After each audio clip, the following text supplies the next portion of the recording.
তো ও বলতেছে মরা গুইসাব যদি সাক্ষী দেয় তাহলে আপনাকে মেনে নিব। ও ভাবছে মরা গুইসাব জিন্দা হবেই বা কোত্থেকে, আর সাক্ষী দিবেই বা কোত্থেকে। যখন গুইসাবের পুরা কাহিনী শুনছে তো মাথায় হাত দিয়া বলতেছে মা তারাক্তালি সাবিলা, তুই তো আমার জন্য কোনো রাস্তাই রাখলি না, আমি বাঁচবো তো বাঁচবো কোন দিক দিয়া। তারপরে বলতেছে ইয়া রাসূলুল্লাহ, তাহলে হাত বাড়ান, ঈমান আইনেই ফেলে। ওই তো আমার 12টা বাজায় দিছে, বুঝাইতে কি পারলাম? হ্যাঁ, কিন্তু বলে আমি শেষ জায়গায় চলে আসছি, উঠাউঠি করেন না। বলার মানুষ হয়তো প্রশ্ন করবে আল্লাহকে পাবো তো পাবো কি কইরা, লা তারাহুল উয়ুন, আল্লাহকে তো চোখেই দেখা যায় না, ওয়ালা তুখালিতুহুদ দুনুন, ধ্যান ধারণায় আল্লাহকে আনা যায় না, ওয়ালা ইয়াসিফুল ওয়াসিফুন, বর্ণনা দিয়ে শেষ করা যায় না। আমি আল্লাহকে পাবো তো পাবো কি কইরা? তো আল্লাহ আমাদের উপরে দয়া করছেন যে আমাকে পাইতে হবে না, মান আতা আর রাসূল ফাকাদ আতা আল্লাহ, আমার বন্ধুর গোলাম হয়ে যাও তাইলেই আমাকে পাওয়া যাবে। তুমি আমার বন্ধুর গোলাম তো আমারও গোলাম, বন্ধুকে পাইলে আমাকে পাওয়া যাবে। আল্লাহ সহজ করে দিচ্ছেন, এই জন্য শেষ জায়গায় চলে আসছি, মুহাম্মদুর রাসূলুল্লাহর গোলাম হওয়া চাই। যে আল্লাহ রাসূলের গোলাম। সময় 11:30 10:30 বাজতে চলছে পড়ায়, আর লম্বা করতে চাইতেছি না। ও মেরে দোস্ত, ওই মুহাম্মদুর রাসূলুল্লাহ আল্লাহ সহজ করে দিয়েছেন। এই জন্য মেরাজ এই জন্যই যে বন্ধুকে ডাইকা নিয়ে বলছেন, বন্ধু আপনার উম্মত প্রশ্ন করবে, আমাকে দেখা যায় না, আমার কথা শোনা যায় না, আমাকে ধ্যান ধারণায় আনা যায় না, আমার বর্ণনা দিয়ে শেষ করা যায় না। বন্ধু আপনি আসেন তো, আপনি সবকিছু দেখা যান, শেষমেশ আমাকেও পাশে বইয়া দেখা যান। তারপরে উম্মতকে আমি বলতেছি মান আতা আর রাসূল ফাকাদ আতা আল্লাহ, আপনি দেখা যায় শুনান আর বলেন যে আপনার গোলাম হবে সে আমারও গোলাম। আল্লাহ আসান করছেন, আসান সহজ করছেন। এই জন্য নবীর গোলাম হইতে হবে। আর নবীর গোলামির প্রথমে আমি নিদর্শন দেখায় দিছি, সবচেয়ে বড় নিদর্শন হলো নামাজ। কি কি কি কুররাতু আইনি বিয়াস সালাহ, নামাজ। এখন যদি বলার চালাক মানুষ, কারণ এই অঞ্চলের মানুষ বড় চালাক, বরিশালের বৃহত্তর বরিশাল তো এটা, ঠিক না? আপনাদের জিলা তো হলো জুমা জুমা 8 দিন, এর আগেও তো বরিশালই ছিল, ঠিক না? কি বলেন, 8 দিন হয় না জুমা জুমা? অল্প কয়েকদিন আগে না বলা হইলো, ঠিক না? এর আগেও কি ছিল? বরিশালই ছিল। বিধায় আমাদের সবার স্বভাব একরকমই। বরিশালের মানুষের স্বভাব আছে, মুই কি কম বুঝি, মরে বুঝেই দিইবে, ঠিক না? কি কন, রাগ হয়ে গেলেন? আমিও কিন্তু বরিশালে পোলা, বুঝেন, কিন্তু আমার অধিকার আছে, আপনাদের বুকে পাড়া দিয়া বলারও অধিকার আছে, কারণ আমার দেশের মানুষ আপনারা। কিয়ামতের দিন আমার গলায় ফান্দা দিবেন যে তুমি দুনিয়া ঘুরে ঘুরে বুঝেছো, আমাদেরকে বুঝাও না, বুঝাও নাই। এই জন্য একটা কিল গাড়া দিয়ে গেলাম আজকে, আবার আসি না না আসি কে জানে, রিজিক আসে না না আসে, উজ্জ্বল তো পুরা হয়ে যাক কমসে কম। আমরা তো বলবো, যদি আপনারা প্রশ্ন করে বসেন যে রসুলও তো নাই, রসুলরে মানবো তো মানবো কি করে, ঠিক না? কি বলেন, আসেন আসেন নাকি? কত বছর আগে চলে গেছেন? 1433 বছর আগে চলে গেছেন। কত? এখন 1443 হিজরি চলতেছে। আল্লাহ রসুল 10 হিজরিতে দুনিয়ার থেকে চলে গেছেন। আপনি বলবেন, সাধারণ মানুষ বলবে যে আল্লাহ রসুল তো নাই, কোত্থেকে ওনাকে মানবো, ওনার গোলাম হব তো হব কি করে? আমি 6 বার বেলালের বাড়ি দেখছি, সৌদি আরবের বাড়ি না, ইথিওপিয়ার বাড়ি, যেখানে বেলাল জন্ম নিছে। আল্লাহ আমাকে 6 বার ওইখানে নিয়ে গেছে, 6 বারই আমি ওইখানে দাঁড়ায় দাঁড়ায় ইচ্ছা ছাড়া কাঁদছি। আমার কান্নার ইচ্ছা ছিল না, কিন্তু যখনই বাড়ি দেখতাম চোখ দিয়ে পানি চলে আসতো, ভিতরে চিৎকার হইতো, হায় বেলাল তুই কোথায়, আমি কোথায়, হায় বেলাল তুমি কোথায়, রাদিয়াল্লাহু তাআলা আনহু, তুমি কোথায়, আমি কোথায়, তুমি কোথায়, দুনিয়া কোথায়? তোমাকে যেখানে দেখি ওইখানে কাউকে দেখি না, তুমি যেখানে ওইখানে কেউ নাই, কেউ নাই, কেউ নাই, কেউ নাই, কেউ নাই, কেউ নাই। ওলামা হয়তো বলতে পারে, আমার উপরে আঙ্গুল উঠাইতে পারে, না না আমি আবু বকর সিদ্দিক রাদিয়াল্লাহু তাআলা আনহুকে 1 নম্বর মানি, ওমর ফারুক রাদিয়াল্লাহু তাআলা আনহুকে 2 নম্বর মানি, উসমান 3 নম্বর, আলীউল মুরতালা 4 নম্বর আমার ঈমানের অংশ, কিন্তু বেলাল যেখানে ওইখানে কেউ এটাও মানি।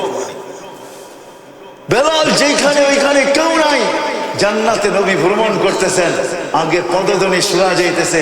জিবরিলকে জিজ্ঞাসা করছে, মান আমামি আসমা খাসখাস কাদাম লাম আরা, আমার আগে কে? পদধ্বনি শোনা যায়, দেখা তো যায় না, কে? একবারে জবাব দেয় না, মুস্কি হাসি দিছে। আবার জিজ্ঞাসা করছে, মুস্কি হাসি। আবার জিজ্ঞাসা করছে, তো বলছে আবদুকা বেলাল, আপনার গোলাম বেলাল। আমি শব্দ ওইখান থেকে নিয়ে আসছি, আবদুকা বেলাল, গোলামে মোহাম্মদ। হায় হায়, শুধু শুধু তো কবি কলম উঠান নাই। क्या वफा तूने मोहम्मद से तो हम तेरे हैं, ये दुनिया क्या चीज है लौह कलम तेरे हैं। अल्लाह तो शुद्ध शुद्ध बोलें, क्या वफा तूने मोहम्मद से तो हम तेरे हैं, ये दुनिया क्या चीज है लौह कलम तेरे हैं। বেলাল গোলাম ছিলেন আল্লাহর রাসূলের। আমি তো এইভাবে বলি, জানি না বলার মানুষ ওলামা একরাম মাইনা নিবে কিনা।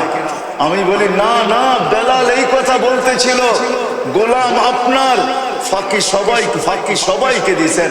আবু বকরও জানে না, ওমরও জানে না, ওসমানও জানে না, আলীও জানে না, উম্মে হানিও জানে না আপনি কোথায় এখন ভ্রমণ করতেছেন। কোন দুনিয়ার কোন সৃষ্টি জানে না আপনি কোথায় আছেন। আপনি ভাবছেন সবাইকে ফাঁকি দিয়ে একা একা জান্নাত দেখবেন, এটা কখনো সম্ভব না। আমি বেলাল হইতে দিব না, কেননা আমি আপনার গোলাম। আমি হইতে দিব না। আমি কৃতদাস হইতে পারি, কালো হইতে পারি, অনারব হইতে পারি, ইথিওপিয়ার হইতে পারি, গরিব হইতে পারি, তোতলা হইতে পারি, কিন্তু আপনি জান্নাত একা ভ্রমণ করবেন এটা হবে না। আপনি জান্নাত ভ্রমণ করবেন, আমি আগে আগে থাকবো, কেননা আমি তো আপনার গোলাম। মুহাম্মদুর রাসূলুল্লাহর গোলাম হন। রাজি? ওয়াদা? পাক্কা? নামান? কিন্তু আমি প্রশ্ন তুলে দিছি যে নবী তো নাই, এখন গোলাম হব তো হব কি করে? এই জন্য নবী ব্যবস্থাপনা করছেন। নবীজি শুধু একা করেন না, হয় হয় নবীজি তো রহমত, কি বলে, উম্মতের কান্ডারি ছিলেন। শুধু কান্ডারি ছিলেন না, শুধু কান্ডারি ছিলেন না, আল্লাহ যা বুঝাইতে চাইতেছে কোরআনে আজীব জিনিস বুঝাইতে চাইতেছেন। হারিসুম বিল মুমিনিনা রাউফুর রহিম, এমন শব্দ আল্লাহ ব্যবহার করছেন। হারিস, যেই শব্দ হাদিসে আসলে, আরে পীর মাশায়েখ সবার কাছে হারিস শব্দটা বড় দূষণীয়, ঠিক না?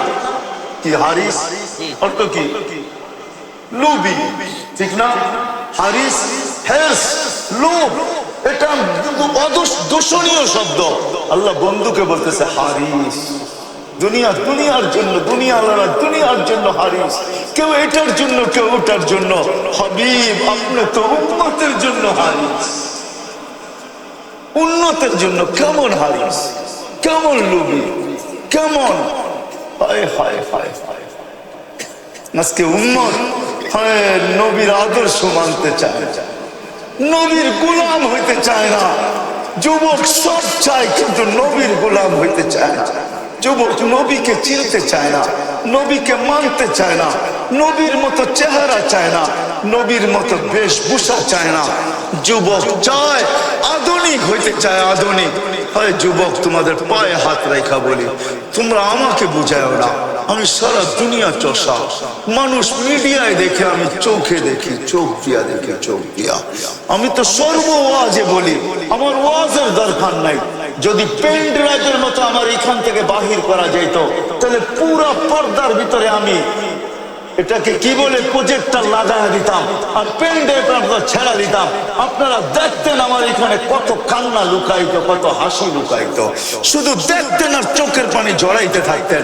আমি এতটুক বয়সের দুনিয়া দেখা, এইখানে হাজারো কান্না সেভ করা আছে, হাজারো কান্না, হাজারো দুঃখ, হাজারো ব্যথা আমার এখানে সেভ করা আছে। অনেকে জিজ্ঞাসা করে, কালকে একজন বলতেছিল উর্দত কর্মকর্তা, যে হুজুর আপনার ওই ওয়াজটা আমার কানে লাগছে। আমি তো চোখে দেখছি, আমেরিকাতে মুসলমান সন্তান, দিনদার সন্তান, মাকে হুইল চেয়ারের থেকে উঠায়া বাচ্চার মতো কোলের মধ্যে বসায়া কোলে উকরা নিয়ে গাড়ির সিটে বসাইতেছে, তার পাশে দাঁড়ায় এক খ্রিস্টান ইংরেজ মহিলা চোখের পানি ঝরাইতেছে। আমি বলছি তুমি কাঁদো তো কাঁদো কেন?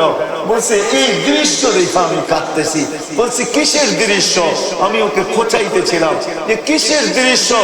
দেখো নিজের মাকে বাচ্চার মতো কোলে করা হুইল চেয়ারের থেকে গাড়িতে বসাইতেছে, আর আমার বাচ্চা কোথায় হারায় গেছে আমি জানি।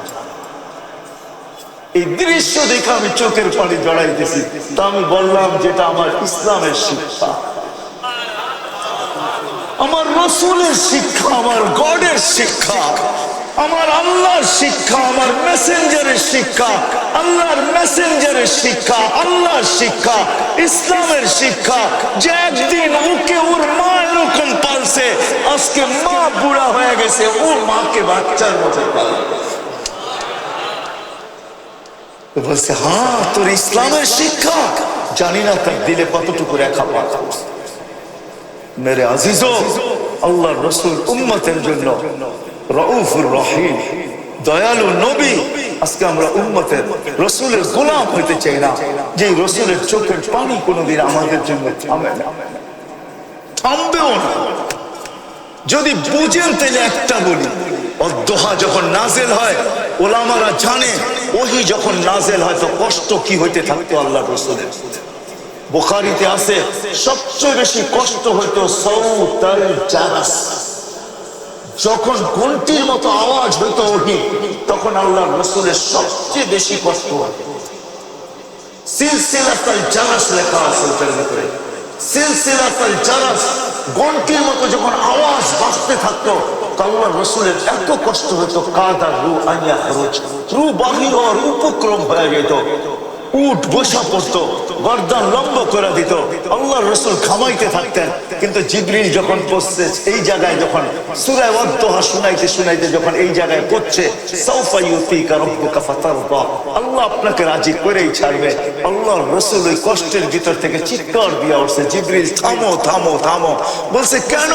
বলে আল্লাহ বলতেছে আমাকে রাজি করে ছাড়বে, বিদা আমি এই মুহূর্তে আল্লাহর কাছে কিছু চাইতে চাই। বলছে সেটা কি?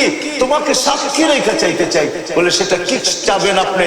তো হাত উঠায়া বলতেছে জিবরিল তুমি সাক্ষী, লান আরদা, লান আল্লাহি লান আরদা, আল্লাহি লান আরদা, আল্লাহি লান আরদা, আল্লাহর কসম আমি কখনো আল্লাহর উপর রাজি হব না, হাত্তা ইয়াকুনা ওয়াহিদ মিন উম্মতি ফিন নার, আমার একজন উম্মত জাহান্নামে থাকা পর্যন্ত আমি আল্লাহর উপর রাজি হব না, না না না না, তুমি সাক্ষী। আগের গুলা বললাম না, ওই নবীর গোলাম হতে হবে। কিন্তু যদি বলার চালাক মানুষগুলা যদি প্রশ্ন তুলে দেয় নবী তো নাই, এই জন্য আল্লাহ ব্যবস্থা করছেন, নবীজিও ব্যবস্থা করছেন, কিয়ামত পর্যন্ত উত্তরসূরি রেখা গেছেন। আল্লাহ বলতেছেন আওরাসনাল কিতাবাল্লাযী নাসতাফাইনা মিন ইবাদিনা, আমি কিছু লোককে নির্বাচিত করছি। কেন নির্বাচিত করলেন? যে আমার নবীর আদর্শ কিয়ামত পর্যন্ত, আমার নবীর আদর্শকে কিয়ামত পর্যন্ত সুরক্ষিত রাখার জন্য, জীবনকে রাখার জন্য। এই জন্য আল্লাহর রাসূলের একটা জিনিসও হারায় নাই, এমনকি গাদার নামও হারায় নাই, এমনকি বকরির নামও হারায় নাই। রহিকুল মাকতুমের ভিতরে আছে, সিরাতের কিতাবের ভিতরে আছে, আল্লাহর রাসূলের প্রত্যেকটা জিনিসের নাম পর্যন্ত সুরক্ষিত। আল্লাহ রসুলের একটা গাদা ছিলেন, লম্বা হয়ে যেতেছে না তো, আল্লাহ রসুলের একটা গাদা ছিল ইয়াফুর, কি ইয়াফুর, খায়বরের যুদ্ধে পাইছিলেন, পান নাই, গাদা ছুটে আসে আল্লাহ রসুলের সাথে আরবিতে কথা বলছে, ইয়া রাসূলুল্লাহ। আল্লাহ রসুল হাত করে তাকায় আছে, গাদা আরবিতে কথা, তাও পিওর আরবি। ইয়া রাসূলুল্লাহ, আমার পিঠে, আমার পূর্বপুরুষের পিঠে কোনো নবী ছাড়া কেউ বসে নাই, আমি আপনার খেদমতে থাকতে চাই। সাহাবায়ে কেরাম হাত করে রয়েছে, এটা আবার কি বলে গাদা পিওর আরবি ভাষায়? সবাই বলছে ইয়া রাসূলুল্লাহ দাবি ছেড়ে দিলাম, আপনার কাছে নিয়ে নেন। আল্লাহর রাসূল তাকে দূত হিসাবে ব্যবহার করতেন, দূত হিসাবে। সব সাহাবাদের বাড়ি চিনতেন, সাহাবাদেরকে চিনতেন। আল্লাহর রাসূল নাম বলতে দেরি, দৌড়ে যায় ডাইকা আনতে দেরি করতো না। ওমর রাদিয়াল্লাহু তাআলা আনহু বলেন, একদিন আমি দেখলাম আমার দরজায় জোরে জানি কে আঘাত করলো, খুইলা দেখি হযরত ইয়াফুর দাঁড়ায় আছে। আর মাথা দিয়ে ইশারা দিতেছে ডাকে তোমারে। তো আমি দৌড় শুরু করলাম, আমার পিছে সেও দৌড়াইতে শুরু করলো। আল্লাহ রসুল কখনো পিঠে চড়তেন, কখনো দূত হিসাবে ব্যবহার করতেন। হয় গাদা চিনছিল, আমরা নবী চিনি। যেদিন দুনিয়ার থেকে বিদায় নেন সবাই সয়া গেছে আল্লাহ রসুলের বিচ্ছেদকে, কিন্তু ইয়াফুর সইতে পারে নাই। মদিনার গলির ভিতরে ছুটতে ছিল, আকাশের দিকে মুখ করে চিৎকার দিতেছিল। সামনে কুয়া পায়া ঝাঁপ দিছেন, আর কুয়ার ভিতরে চিরদিনের জন্য কবর বানায় দিছেন। চিনছে গুই সাপ, যে ইঙ্গিত পায়া নিজের ভাগ্যকে খোলা এনেছে। ইঙ্গিত পায়া, ইশারা পায়া। আল্লাহ রসুল ছোট নাই, ছোঁয়া তো বড় কথা, শুধু ইশারা করছেন, ইঙ্গিত করছেন। আইয়ুহাদ্দাব বলতে দেরি, মাথা উঁচা করে চিৎকার দিতে দেরি হয় না। আরবি ভাষায় লাব্বাইক ওয়া সাদাইক ইয়া যাইনা ওয়াফা ইয়াউমিল কিয়ামা। ও দুজাহানের বাদশা, আমার ভাগ্য খুলে গেছে। শুধু ইশারা করছেন, ইশারা। আল্লাহ রাসূল জিজ্ঞাসা করছেন, লিমান তাবুদ, ইবাদত কার করিস? ফিস সামাই আরশুহু ওয়া ফিল আরদি সুলতানুহু ওয়া ফিল বাহরি সাবিলুহু ওয়া ফিল জান্নাতি রাহমাতুহু ওয়া ফিন নারি ইকাবুহু। ইবাদত কার করিস? যার সিংহাসন আকাশ, জমিনের ভিতরে রাজত্ব, সমুদ্রের ভিতরে রাস্তা, জান্নাতের ভিতরে রহমত, দোজখের ভিতরে আযাব। তো জিজ্ঞাসা করছে, মান আনা, আমি কে? আনতা রাসূল রাব্বিল আলামিন খাতামান নবিয়্যিন, আপনি সমগ্র জগতের রবের রাসূল, আপনি খাতামান নবী, আপনার পরে কোনো নবী নাই। মান আমানা বিকা ফাস, যে আপনার গোলাম হবে ওর ভাগ্য আমার মতো খুলে যাবে। মান কাযিবা খাবা ওয়া খাসির, যে আপনার গোলাম হবে না ও চির হতভাগা হবে, হতভাগা। কাহিনী যে গতাই ছিল, যে বদ্দু যে আল্লাহ রসুলকে কতল করতে চাইছিল, আল্লাহ রসুলের সামনে দাঁড়ায় বলতেছিল গুই সাহেবের কাহিনী, যে জানেন আমার মন কি চায়? আপনাকে হত্যা করি, আমাদের মাবুদদের দিল ঠান্ডা করি। তো মরা গুই সাহেব ছিল, আল্লাহ রসুল বারবার বলতেছিল যে আমি আল্লাহ রসুল, আমাকে মেনে নাও। আর উমর রাদিয়াল্লাহু তাআলা আনহু বারবার দাঁড়াইতেছিল আর বসতেছিল, দানি ইয়া রাসূলুল্লাহ আদরিব উনুকা হাদাল মুনাফিক, আমাকে দেন না, ছাড়েন না, ওরে সাইজ করি। তা আল্লাহ রসুল থামাইতেছিল, না না না। তো ও বলতেছে, মরা গুইসাব যদি সাক্ষী দেয় তাহলে আপনাকে মেনে নিব। ও ভাবছে মরা গুইসাব জিন্দা হবেই বা কোত্থেকে, সাক্ষী দিবেই বা কোত্থেকে। যখন গুইসাবের পুরা কাহিনী শুনছে, তো মাথায় হাত দিয়া বলতেছে, মা তারাক্তালি সাবিলা, তুই তো আমার জন্য কোনো রাস্তাই রাখলি না, আমি বাঁচবো তো বাঁচবো কোন দিক দিয়া? তারপরে বলতেছে, ইয়া রাসূলুল্লাহ, তাহলে হাত বাড়ান, ঈমান আইনেই ফেলে। ও তো আমার 12টা বাজায় দিছে। তো মেরে দোস্ত, নবীর গোলামিতে কপাল খোলে কপাল। এই জন্য আল্লাহ জানেন কিয়ামতের সকাল পর্যন্ত কপাল খুলতে হবে, নবীর গোলামি ছাড়া আল্লাহ পাওয়া যাবে না। এই জন্য আল্লাহ কিছু লোককে নির্বাচিত করছেন। ও রাস্তাল কিতাব আল্লাযী নাস্তাফাইনা মিন ইবাদিনা, যাদেরকে আল্লাহ উত্তরসূরি বানাইছেন, নবীর উত্তরসূরি, কিতাবের উত্তরসূরি, যাদেরকে কিয়ামতের সকাল পর্যন্ত দায়িত্ব দিয়েছেন। আমি এক হাস্যকর ব্যাপার আপনাদেরকে শোনাই, মনে উঠল বিদায়। আমি এক দেশে গেছি এইখান থেকে, যেটার নাম হলো পাপুয়া গিনি। অস্ট্রেলিয়ার একটা অংশ, ইন্দোনেশিয়ার শেষ মাথা পাপুয়া গিনি। এর অর্ধেক ইন্দোনেশিয়ার ভিতরে, অর্ধেক আলাদা স্বাধীন দেশ। জয়াপুরা, ওইটা আসলে এটার নাম হলো উরিয়ান জায়া।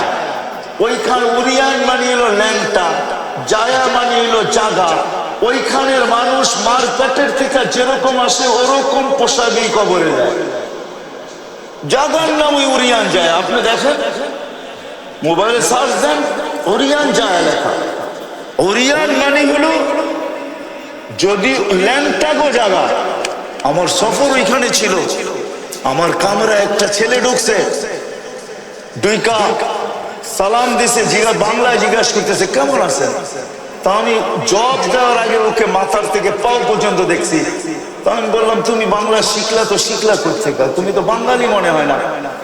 না, তুমিও উরিয়ান জায়ার লোক, তোমার নাক কয়, চেহারা কয়, খালি পোশাকটা পুরাপুরি ছিল আর কি, নাইলে ওইটা না থাকলে তো 100%ই বোঝা যেত, ঠিক না? তো বলে যে আমি বাংলাদেশ থেকে শিখছি, আমি পটিয়ার থেকে ফারেক হয়েছি। কোথেকে? তো এইখানেই কি করস? আমি মাদ্রাসা করছি এখানে। কত, কয় বৎসর? 4 বৎসর। ছাত্র কত? 5,500। তারপরে বলতেছিল মাত্র কত, কি মাত্র। আমি বললাম যে শোন, 4 বৎসরে 5,500, তুই বলিস মাত্র, তাহলে কত হলে তুই খুশি হয়েছিস? আমাকে আল্লাহ দুনিয়ার কোণায়ও নিয়ে গেছে। আলহামদুলিল্লাহ, যেটা আপনাদেরকে বুঝাইতেছিলাম, আল্লাহ উত্তরসূরি হিসাবে নবীর গোলাম ছাড়া আল্লাহকে পাওয়া যাবে। আল্লাহকে না পাইলে আখিরাত গুছানো হবে না। আর গোলামি প্রশ্ন আমি নিয়ে আসছি, জবাব আমি দিতেছি। ওই গোলামি পাওয়ার জন্য কিয়ামতের সকাল পর্যন্ত আল্লাহ উত্তরসূরিকে নির্বাচিত করছেন, আল্লাহ রসুল করছেন। আল উলামা ওয়ারাসাতুল আম্বিয়া। আজকে এই বৃহত্তর বোলার ওলামাদের মেলা এটা আজকে। এছাড়াও শুনলাম আলহামদুলিল্লাহ এক একটা থানার ভিতরে 2,500 3,000 করে ওলামায়ে কেরাম। আপনাদের মুরব্বী বলতেছিল যে ভোলা পুরো ওলামাদের একটা জিলা, ওই হলো ভোলা। ওলামাই ওলামাই আল্লাহ ওলামা দিছেন নবীর গোলামি এদের কাছ থেকে শিখার জন্য সহজ করছেন। আমি দুনিয়া ঘুরা বলতেছি, বাংলার জমিনের মতো জমিন নাই। এরকম সুযোগ আল্লাহ দুনিয়ার কোন জমিনকে দেখ নাই। মক্কা মদিনা ভিন্ন, ওটা নিয়ে তুলনা হয় না, ওটা নিয়ে আলোচনা হয় না। কিন্তু বাংলাদেশের জমিনের মানুষকে আল্লাহ এত সুযোগ দিচ্ছেন, দুনিয়ার কাউকে সুযোগ দেন নাই।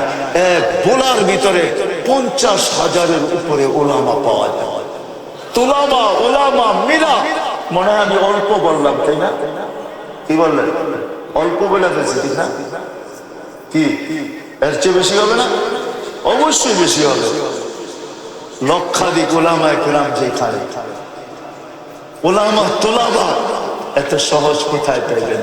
বিদায় আসেন যেখানে গ্রামে গ্রামে প্রত্যেক থানায় থানায় মাদ্রাসা।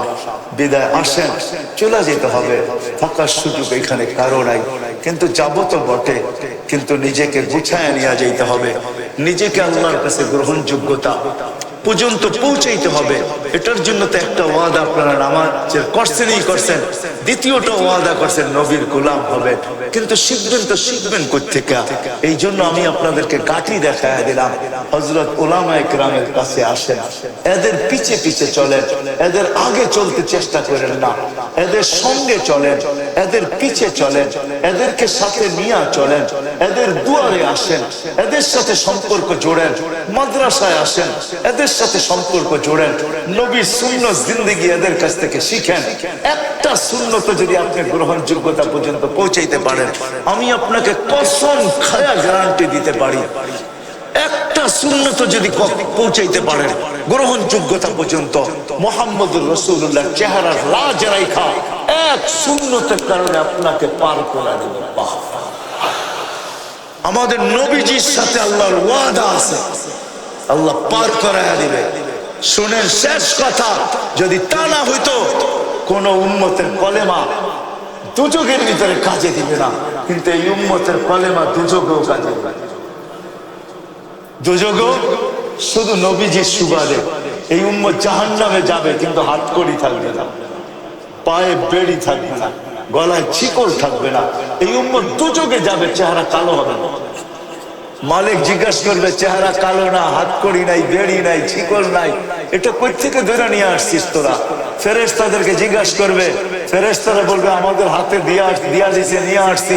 তো জবাব ফেরেশতা দিবে না, আল্লাহ দিবে। আল্লাহ বলবে আমার বন্ধুর উম্মত, মালিক খবরদার। বলবে আমরা হাতকড়ি নাই কেন? আল্লাহ জবাব দিবে, যে হাত উঁচুতে ব্যবহার হয় ওই হাতে হাতকড়ি লাগে না। চাই জীবনে একবার হোক ওই হাতে হাতকড়ি লাগবে না। যেই পা মসজিদের দিকে চলে ওই পায়ে বেড়ি লাগে না। যেই কপাল আমার কুদরতি পায়ে লাগে ওই চেহারা কোনোদিন কালো হয় না, ওই গলায় কোনোদিন শিকল লাগে না। মালিক আমার বন্ধুর উম্মত, 3 জায়গা ব্যতীত সব জায়গায় আগুন লাগায় দাও। চেহারা লাগাবে না, হাতে লাগাবে না, পায়ে লাগাবে না, বাকি শরীরে আগুন লাগায় দাও। মালিক আগুন রে বলবে খুশি ধরো, আগুন ছুটে আসবে। আল্লাহ আমাদেরকে কলেমা মনে করায় দিবে। আমরা আগুন দেখবার জোরে জোরে কলেমা পড়বো। আমার মনে আছে ছোটবেলা যখন অন্ধকার জায়গা দিয়ে রাত্রে যাইতে হইতো, বা কোনো ঝুপ ঝাড়ের ভিতর দিয়ে রাত্রে যাইতে হইতো, তো কলেমা পড়তে পড়তে পার হয়ে যেতাম গা, আর কোনো ভয় লাগতো না, জায়গা মতে পৌঁছা যেতাম। তো আল্লাহ কলেমা মনে করায় দিবে, কলেমা জোরে জোরে পড়তে থাকবে, আগুন পিছে ভাইগা যাবে, আবার বলবে ধর, আবার কলেমা পড়বে, আবার ভাইগা যাবে। এরকম 3 বার হবে, আগুন ভাইগা যাবে। তো মালিক রাগে চলে রাগ হবে, আগুনের উপরে লাঠি চার্জ করবে, ধরিস না কেন। আল্লাহ আগুনের জবান খুলে দিবে, বলবে লাইসালি সুলতান আলা মান ক্বালা লা ইলাহা ইল্লাল্লাহ মুহাম্মাদুর রাসূলুল্লাহ। যেই কলেমা পড়ে ওরে ধরার ক্ষমতা আমার নাই, তুমি ধরো।